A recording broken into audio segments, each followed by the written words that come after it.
aku minta udara dingin.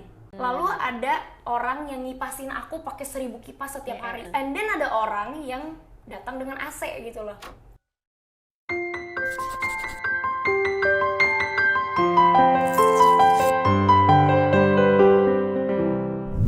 Eva Alicia, welcome to the relationship room. Thank you for coming, Pak. Hey, I'm happy to be here. Yay, Pak. Mantan tuh ada gunanya loh. Bener. Apa gunanya, Pak? Kita baru mau nanya loh nih. Gunanya adalah untuk kasih tahu kita apa yang kita nggak butuh lagi. Oh, oke, that's deep. Exactly. Jadi hari ini kita mau belajar dari pelajaran yang lo dapat dari mantan lo in your past relationship, Pak. Yes. Oke, Siap. langsung aja ya. Langsung aja. Mantan berapa, Pak? Mantan yang di usia gue, yang maksudnya bukan cinta monyet ya. Itu satu yang official, tapi ada HTS lah. Oke. Jadi from those, ada yang HTS, ada yang mantan. Gue pengen lo pilih satu yang lo belajar the most precious lesson of relationship from him. Sudah dipilih. Udah dipilih. Oke. Yang mana aja kan, kita nggak disclose nih yang mana nih. Okay. Sebut saja namanya X. Oke. Oke, si X. Berapa lama pacaran, Pak? Pacaran hampir setahun lah. Almost setahun. Oke, how did you guys meet? Nggak usah deh, jangan-jangan. Takutnya terlalu. Nggak apa-apa, chill aja. Oke. How did you guys meet? Kita actually ketemu lewat Clubhouse. Hah? Pas COVID itu dong? Pas COVID, jadi kayak emang gue tuh waktu itu lagi in the crossroads, lagi mau kuliah atau gimana gitu. And biasa Clubhouse kan teman-teman curhat pas pandemi kan. Ya udah, gue lagi cerita aja, terus he came in the chat gitu. I see. Ada satu significant relationship issue yang lo inget nggak, Pak, dari your 1 year relationship with him? I think the only significant lesson ya, pelajaran yang paling penting itu yang akhirnya bikin putus juga gitu. And itu tentang respect. Kenapa putus, Kak?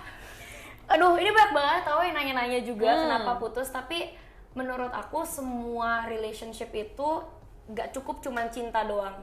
Kayak selain hal-hal yang kayak materialistic for like future plans atau values gitu, tapi respect terhadap pasangan in all areas itu juga penting. Karena buat aku my respect faded out basically, dan akhirnya aku udah nggak bisa respect mantan aku lagi. Karena beberapa actions yang dia lakuin itu udah berkali-kali dia lakuin, dan akhirnya it seems like aku yang ngajar dia gitu loh. Sedangkan usia aku terpaut lumayan jauh, dan untuk usia dia dan seberapa banyak chance yang udah aku berikan untuk dia, harusnya dia udah punya wisdom untuk bisa berubah.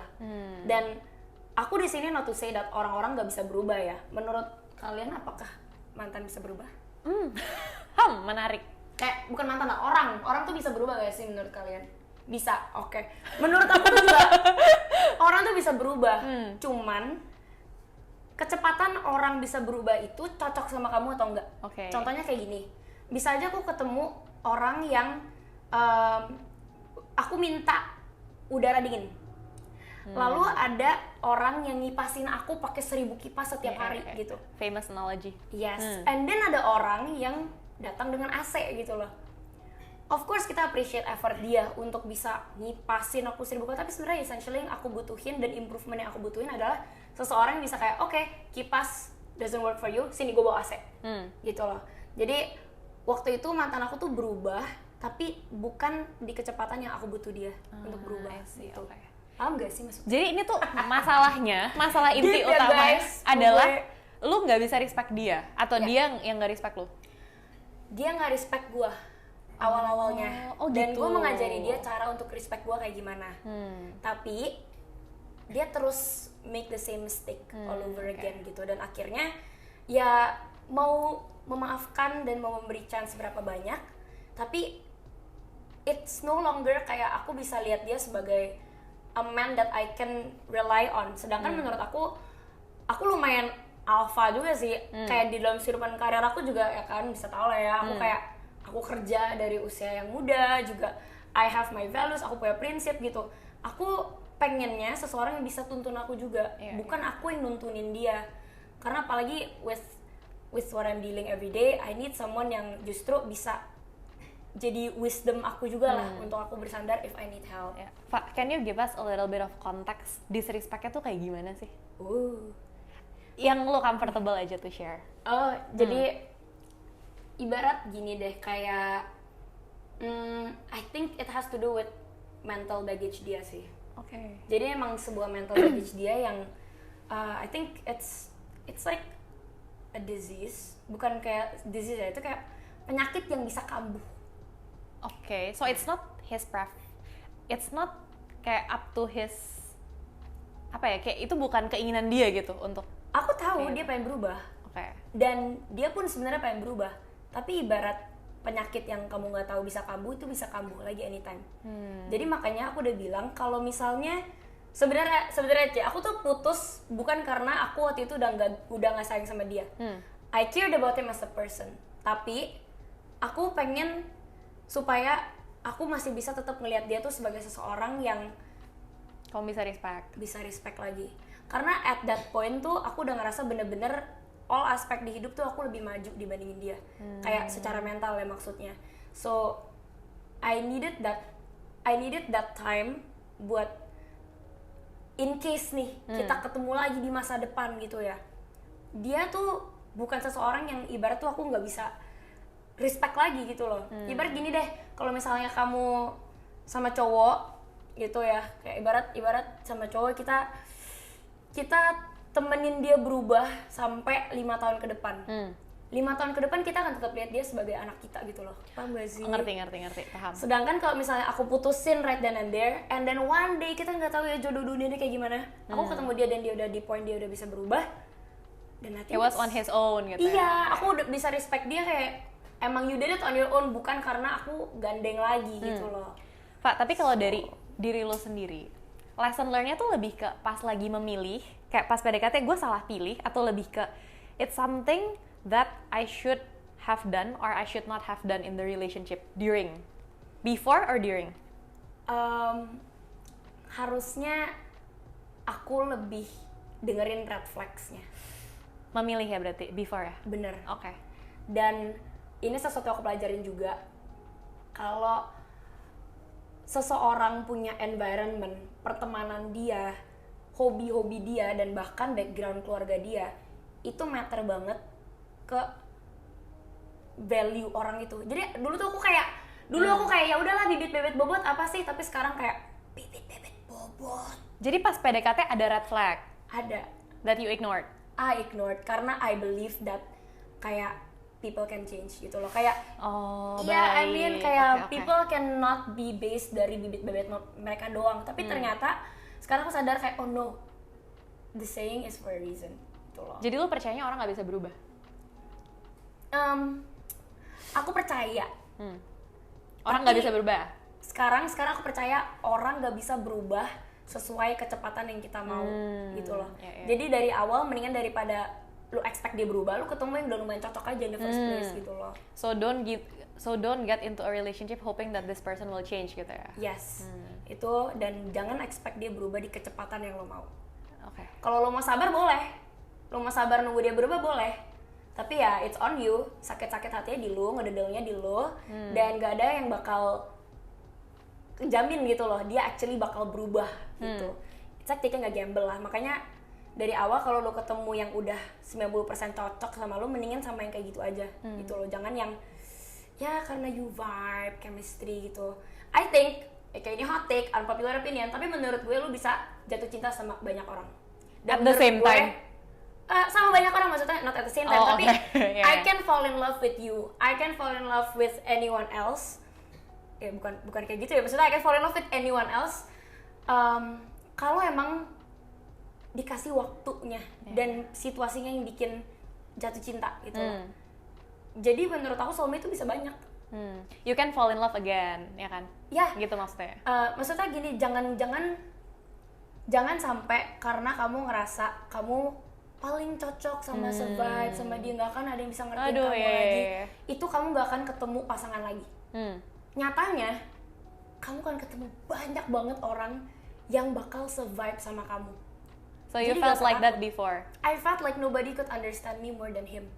And now I found someone else yang bisa mengerti aku di kapasitas yang mirip tapi nggak sama. Karena emang bener that you will never find the same person in anyone else. Tapi kebahagiaan itu ada banyak versinya loh. Cocok itu ada banyak versinya juga. Jadi ya cocok itu ada banyak versi.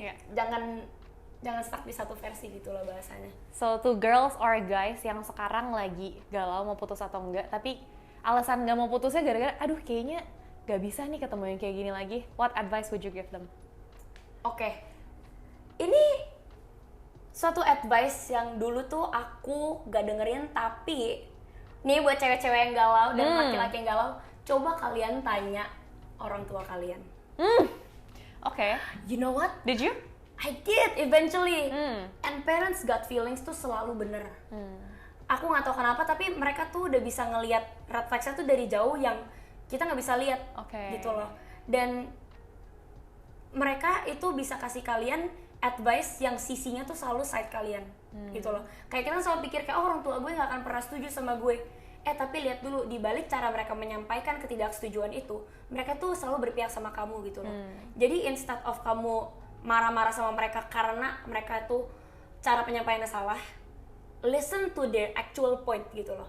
Karena most times orang tua itu nggak bisa berkomunikasi cara yang kita suka. Kayak Gen Z cara ngomong sukanya mereka nggak bisa tuh yang kayak mereka sukanya dengan kata-kata yang nggak enak didengerin gitu. Tapi coba try to look past that. Karena waktu aku akhirnya consult sama parents aku dan aku cerita red flags yang tadi aku lihat, mereka tuh bilang ke aku, kalau kamu kasih tahu mama ini dari dulu, mama pasti akan kasih kamu advice yang berbeda. Jangan lewatin jalan ini. Gitu loh. So listen to your parents ya. Listen to your parents itu tough pill to swallow. Pasti teman-teman di sini yang mungkin udah pada married atau udah akhirnya ketemu duluan, itu pasti sering nih aku dengar ceritanya kayak, oh ya, I should have listened to my parents, they were right gitu. So itu sih one advice. Dan apalagi ya sambil aku pikirin ya. Another advice is make a list. Bikin checklist pros and cons, tapi sejujur-jujurnya. Did you? Pikir panjang banget lagi. Ini dan pas masih pacaran atau pas PDKT? Pas masih pacaran pun aku udah bikin. Tapi itu pun kayak aku nggak jujur, makanya aku tadi tekenin kalau mau bikin checklist tuh sejujur-jujurnya.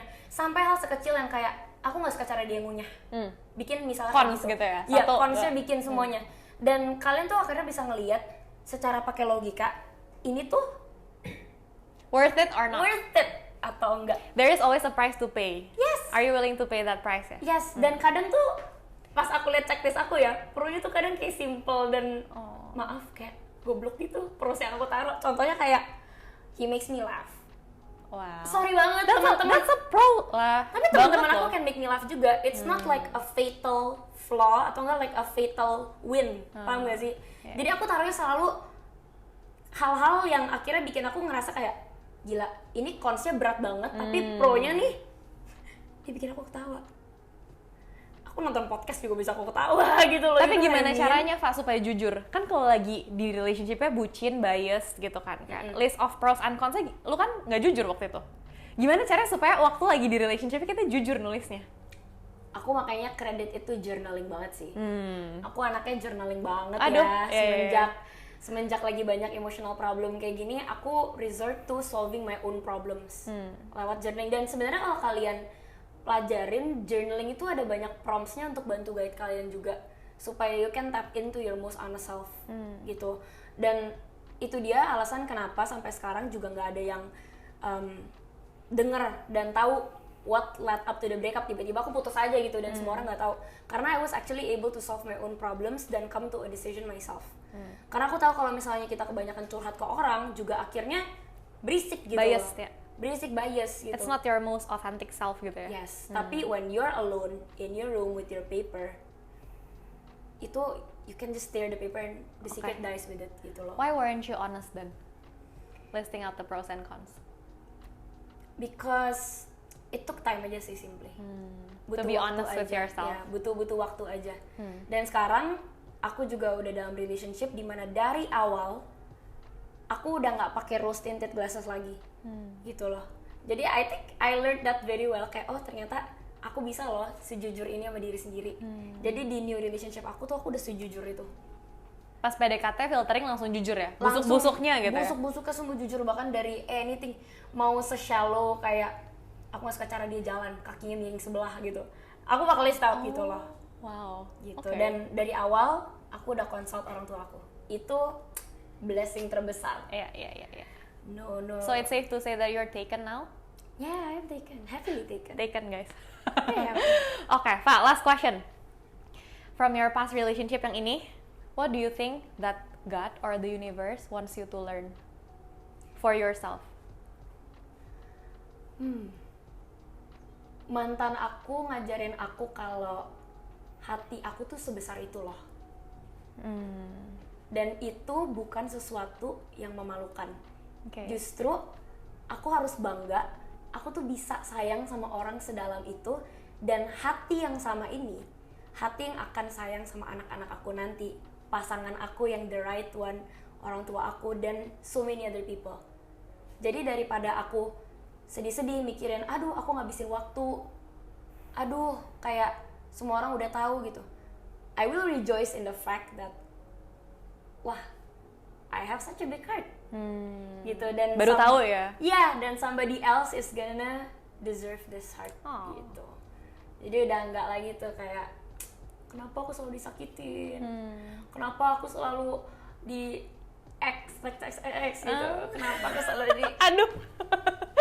kenapa ya ups, Aduh. ya begitu. Oke, baik. Oke, so to recap, listen to your parents, list out pros and cons honestly, and Honestly, yeah. apalagi terakhir.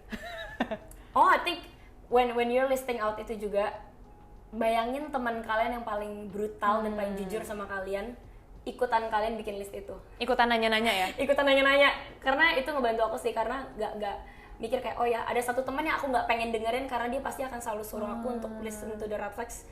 Aku akan ajak dia secara mental untuk ikutan list. Pahit ya? Iya. Pahit gitu ya? Pahit terus. Jadi mendingan pahit-pahit di awal guys, daripada di akhir ignore the red flags. Yes. Oke deh, thank you so much Pak for your stories. Thank you for coming to the relationship room. If you guys like the video and get something from it, jangan lupa komen, like, and subscribe. Kalau misalnya ada yang mau request topik atau request guest speaker, jangan lupa komen di bawah. See you guys in the next video. Bye-bye. Bye.